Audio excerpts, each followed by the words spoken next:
Plane ક્રેશની ઘટના જેવા દ્રશ્યો વડોદરાના સાવલીથી સામે આવ્યા। વડોદરાના સાવલી તાલુકાના લામડાપુરા વિસ્તારમાં આવેલ પીઆઈ પોલીબ્લેન્ઝ નામની ખાનગી પ્લાસ્ટિક કંપનીમાં ભીષણ આગ લાગવાની ઘટના સામે આવી છે। આગ એટલી વિકરાળ હતી કે 4 કિલોમીટર દૂરથી પણ ધુમાડાના ગોટે ગોટા સ્પષ્ટ દેખાઈ રહ્યા હતા। કંપનીમાં મુખ્યત્વે પ્લાસ્ટિકના દાણા બનાવવામાં આવે છે, જેના કારણે આગ ઝડપથી ફેલાઈ હતી।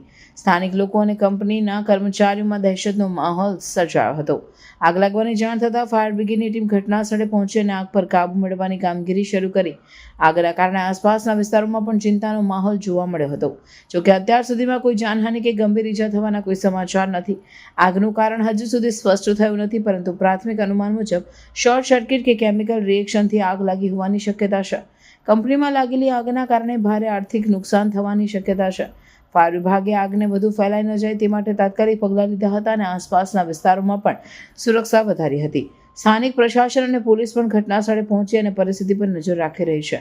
આ ઘટના અમદાવાદ વિમાન દુર્ઘટના જેવી જ ભયાનક દ્રશ્યોથી ઓગળી હતી, જેમાં ધુમાડાના ગોટે ગોટા અને ભયનો માહોલ જોવા મળ્યો હતો। સાવલીના લામડાપુરા વિસ્તારમાં આવી મોટી આગની ઘટના પહેલા ક્યારેય જોવા મળી નથી, જેના કારણે સમગ્ર વિસ્તારમાં ચકચાર મચી ગઈ છે।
સમાચારોની ઝડપી અપડેટ માટે હમણાં જ સત્ય સ્વરાજ ન્યૂઝ ચેનલને લાઇક, શેર અને સબસ્ક્રાઇબ કરો।